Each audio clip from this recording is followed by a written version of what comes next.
ሰላም እንዴት ናችሁ? ውድ የቻናሌ ቤተሰቦች ዛሬ በድጋሚ በሌላ በአዲስ ቪዲዮ ተመልሰናል። በዛሬ ቪዲዮአችን ስለ ፕሮፋይል የምናይ ይሆናል። ፈንድድ አካውንት ማለት ነው። ስትገዙ በምን አይነት መልኩ ማየት አለባችሁ፣ ምን ማየት አለባችሁ፣ እንደገና ደግሞ ፕሮፋይሎች ያላቸው አድቫንቴጅ እና ዲስአድቫንቴጅ ምንድነው የሚለውን በሰፊው እናያለን።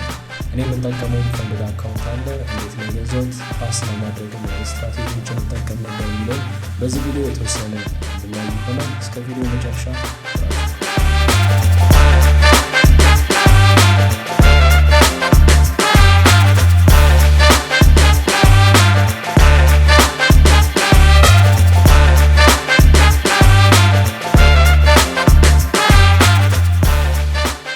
በቀጥታ ወደ ቪዲዮ ከመግባታችን በፊት ብዙዎቻችሁ ስለ ሲግናል እና ላይቭ ትሬድ አንድ ላይ ስለማድረግ ጠይቃችሁኛል። በቅርቡ እኔም ፓስ ያደረኩት ፈንድድ አካውንት ነበረ።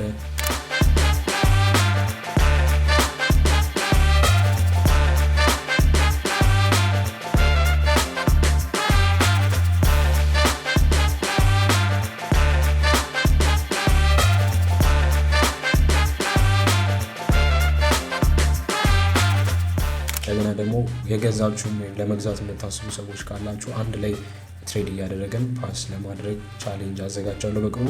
ያንን የምናደርገው ቴሌግራም ላይ ስለሆነ እንዲሁም ደግሞ ሲግናል የምትፈልጉ ሰዎችም እዛው ቴሌግራም ላይ ለጊዜው ፍሪ ነው ገብተን የምንወያይበት ላይቭ ትሬድ የምናደርግበት ግሩፕ አለ።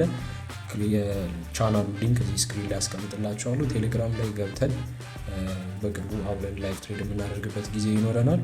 እዛ ላይ በደንብ በሰፊው ስለ ፕሮፋይል ጥያቄ ያለባችሁ ሰዎች የማታውቁ ካላችሁ ቤዚክ ነገር ምንድነው ፈንድድ አካውንት የምትሉ ሰዎች ካላችሁ እዛ ግሩፕ ላይ ላይቭ ቻት ይኖረናል። እዛ ላይ በደንብ እየተወያየን እያብራራን ዲስከስ የምናደርግበት ይሆናል። አሁን በቀጥታ ወደ ቲቶራችን ከረንትሊ እኔ የምጠቀመው FundedNext ነው። የዩኤኢ ወይም ደግሞ የዱባይ ቤዝድ ነው የሚያደርገው ዱባይ ነው። ስለዚህ አሁን ላይ ካናዳ ዩኤስ የሆኑ ፕሮፈርሞች ሪከመንድ አይደረጉም። ከዚህ በፊት የተዘጋውን ፕሮፈርም ታስታውሳላችሁ ብዙዎቻችሁ። ስትመርጡ ዩኤኢ ወይም ደግሞ የእስራኤልም አሉ እንደዚህ አይነት ፕሮፈርሞችን ብትመርጡ ይመከራል። የዚህን ዌብሳይት ሊንክ የምትፈልጉ ዲስክሪፕሽን ላይ ያስቀምጥላችኋለሁ። ዲስክሪፕሽን ላይ ባለው ሊንክ ገብታችሁ እዚህ ሊንክ ውስጥ ጫኑ፣ ቀጥታ ወደዚህ ፔጅ ያመጣችኋል። በመጀመሪያ እዚህ ጋር ክላይንት ኤሪያ የምትለው ዋጋ ትመጡና ሬጂስተር የምትለው ገብታችሁ አካውንታችሁን ሬጂስተር ማድረግ እንዳትረሱ። ከዛ በመቀጠል ስታርት ቻሌንጅ ላይ ገብተን ያላቸውን የአካውንት ታይፕ እናያለን ማለት ነው። ስትመርጡ እኔ የምጠቀመው ወይም ሪከመንድ ማደርጋችሁ እዛው ላይ ፖፑላር ብለው የጻፉት ስቴለር ቻሌንጅ የምትመርጡ ሪከመንድ ይደረጋል፣ አሪፍ ነው ማለት ነው። ስቴለር ቻሌንጅ የማደርጋችሁት ዋን ስቴፕ ወይም ከምታደርጉት ሞር ኦፍ ቱ ስቴፕ ቢሆን አሪፍ ነው። እኔ የገዛሁት 6000 በቅርብ ፓስ ያደረጉት አካውንት ነበር። ቱ ስቴፕ ነው ያደረጉትኝ። ለምን እንደሆነ ደግሞ እዚሁ ላስረዳችሁ። ዋን ስቴፕ ሲሆን ዴይሊ ድሮ ዳውናችሁ 3% በጣም ትንሽ ነው እና ብሎ ለማድረግ ወይም አካውንቱን ለማፈንዳት ቅርብ ስለሚሆንባችሁ ብትችሉ ቱ ስቴፕ ብታደርጉትኝ ዴይሊ ድሮ ዳውን እስከ 5% ይሰጣችኋል። ቶታል ደግሞ ማክሲመም ድሮ ዳውን 10% ነው ማለት ነው። ታርጌት የሚጠበቅባቸው ፕሮፊት ፌዝ 1 ላይ 8% ነው። ሁለተኛው ታርጌት ደግሞ 5% ነው። ያ ማለት $6000 8% $480 ፕሮፊት እንዳደረጋችሁ ዊዝድሮ ማድረግ ትችላላችሁ ማለት ነው። ወደ ሁለተኛው ፌዝ ማለፍ ትችላላችሁ። ሁለተኛው ፌዝ ላይ ደግሞ ከገባችሁ በኋላ $300 ፕሮፊት ካደረጋችሁ በኋላ ወደ ሪል አካውንት ትገባላችሁ ማለት ነው። ከዛ ውጪ የሚሰጧችሁ 15% ይሄ ከነዚህ ከ8 እና 5% ካተረፋችሁት ብር ላይ 15% እዚህ ጋር እንደምታዩት 15% ፕሮፊት ስፕሊት ይኖራል። ያ ማለት ወደ $117 ይመጣል። ከዛ ውጪ ደግሞ ይህንን አካውንት የምትገዙበት ብር አለ፣ እሱንም ደግሞ ይመልሱላችኋል ማለት ነው። እዚህ ጋር ስንመጣ ለመግዛት የሚያስወጣው $59 አካባቢ ነው። የምትፈልጉ ሰዎች ዲስካውንት ኮድ የኔም አለ ታች ዲስክሪፕሽን ላይ አስቀምጥላችኋለሁ። ዲስካውንት ኮድ የምትጠቀሙ ከሆነ ወደ $50 ወደ $49 ድረስ የሚወርድበት አጋጣሚ አለ። ለክሪስማስ ያወጡት ዲስካውንት ኮድ ነበር። እኔም አሪፍ የምለው ዲስካውንት ኮድ ከታች ዝርዝር አስቀምጥላችኋለሁ። እዛ ላይ ያለውን ዲስካውንት ኮድ መጠቀም ትችላላችሁ። ከዛ ውጪ እንዳልኳችሁ ስዋፕ ነው ሪከመንድ የሚደረገው። ከዛ ውጪ ቱ ስቴፕ ማድረጋችሁን እንዳትረሱ። ብዙ ጊዜ ኢቫሉዌሽን ሪከመንድ አይደረግም፣ ምክንያቱም ብሎዳውኑ ይከተላችኋል፣ አስቸጋሪ ነገር ነው። እኔ የምጠቀመው ስቴለር ስለሆነ ስቴለር ብታደርጉት ይመከራል።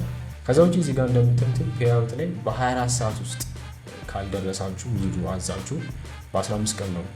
አሁን ይሄን አካውንት ከገዛችሁ በኋላ 15 ቀን ጠብቃችሁ ፌዝ 1 እና ፌዝ 2 ካለፋችሁ በኋላ ዊዝድሮ የምታደርጉት 15 ቀን ጠብቃችሁ ነው። መጀመሪያ ኢቨን ፌዝ 1 እና ፌዝ 2 ካለፋችሁ በኋላ 5% ፕሮፊት ይጠበቅባችኋል። 2% እንዳተረፋችሁ ዋና ብራችሁ ይመለሳል። 3% ስታተርፉ ደግሞ ያተረፋችሁትን 15% እና ዋናውን አጠቃላይ ይሰጧችኋል ማለት ነው። ሶ ዊዝድሮ ስታደርጉ በ24 ሰዓት ውስጥ ካልደረሳችሁ እዚህ ጋር እንደሚሉት በ24 ሰዓት ውስጥ ዊዝድሮ አዛችሁ ካልደረሳችሁ $1000 ኤክስትራ እንደሚሰጧችሁ ቃል ገብተዋል። ጋራንቲ ነው። ሶ ያ ማለት ይሄ የሚያሳየው በጣም ዊዝድሮ ላይ ቶሎ በፍጥነት የሚደርሰው ማለት ነው።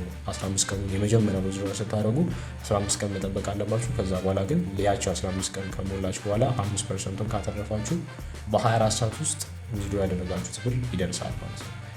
እንደ አድቫንቴጅ ያዩት ነገር አንደኛ ዴሞ ላይ ማለት መጀመሪያ ገና ትሬድ እያደረጋችሁ 15% ካተረፋችሁት ላይ 15% ይሰጧችኋል FundedNext። ሁለተኛ ደግሞ ይሄ ካምፓኒ የዩኤኢ ወይም ደግሞ ቤዝዶን የሚያደርገው ዩናይትድ አረብ ኤሚሬትስ ስለሆነ አሁን ላይ ካናዳ፣ ዩኤስ ያሉ ፕላትፎርሞች ሪከመንድ አይደረጉም። ክስ እየቀረበባቸው ነው። ከዚህ በፊት የተዘጋውንም ፈንድ ታውቁታላችሁ። ስሙን አልጠራም። እኔም አካውንት ነበረኝ እዛው አካውንት ሊዘጋ ይችላል። አሁን ላይ ብትችሉ ከዩኤስ ካናዳ እና ዩኬ ውጭ ያሉ ፕላትፎርሞችን ብትመርጡ ሞር ሪከመንድ ይደረጋል። ማንኛውም ስለ ፕላትፎርም ጥያቄ ካላችሁ ቅድም እንዳነሳሁት ግሩፕ ሊንክ እዚህ ስክሪን ላይ አስቀምጥላችኋለሁ። እዛ ግሩፕ ላይ ገብታችሁ ጥያቄዎቻችሁን መጠየቅ ትችላላችሁ። እኔ ያልገባችሁ ነገር ካለ አዲስ ለሆናችሁ ሰዎች ማለት ነው ለዚህ ነገር በደንብ ማብራራላችሁ ይሆናል። መግዛት የምትፈልጉ ሰዎች ካላችሁ ቴሌግራም ላይ ማናገር ትችላላችሁ። ስልክ ቁጥሬን እዚህ ላይ አስቀምጥላችኋለሁ። እንዴት እንደምትገዙ ጋይድ አደርጋችኋለሁ። በተጨማሪም ቲክቶክ ላይ አንድ ቪዲዮ ሰርቼላችሁ ነበረ። 3 የ6000 ፈንድድ አካውንት ከFundedNext ለቤተሰቦቼ ጊቫዌ ማድረግ ይሆናል። ስለሱ ዲቴይል ኢንፎርሜሽን ቅድም እንዳልኳችሁ የቴሌግራም ግሩፕ ላይ ፖስት ማድረግላችሁ ይሆናል። እዛ ላይ ገብታችሁ ማግኘት ትችላላችሁ። ኔክስት ቪዲዮ ማንን ለማን እንደምንሸልም እና ምን ከእናንተ እንደሚጠበቅ ማሳውቃችሁ ይሆናል። ያ እስከሚሆን ግሩፕ ላይ እያወራን አንድ ላይ ትሬድ እያደረግን እነዛንም ጊቫዌ ማድረጋቸውን 3 አካውንቶች አንድ ላይ ትሬድ እያደረግን ፓስ የምናደርግ ይሆናል። የዛሬ ቪዲዮአችን ይህንን ይመስል ነበረ። በቅርቡ ደግሞ ስለ አማዞን እና አንቦክሲንግ ቪዲዮ ሰርቼላችኋለሁ። ከዚህ በኋላ አፕሎድ ማደርግላችሁ ይሆናል።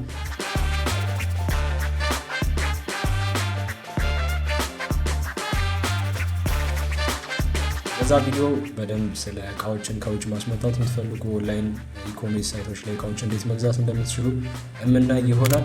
ለዚህ ቻናል አዲስ የሆናችሁ ሰብስክራይብ ማድረግ እና ይህንን ቪዲዮ ላይክ ማድረግ እንዳትረሱ። በሌላ ቪዲዮ ደግመን እስክንገናኝ ሰላም ቆዩልኝ።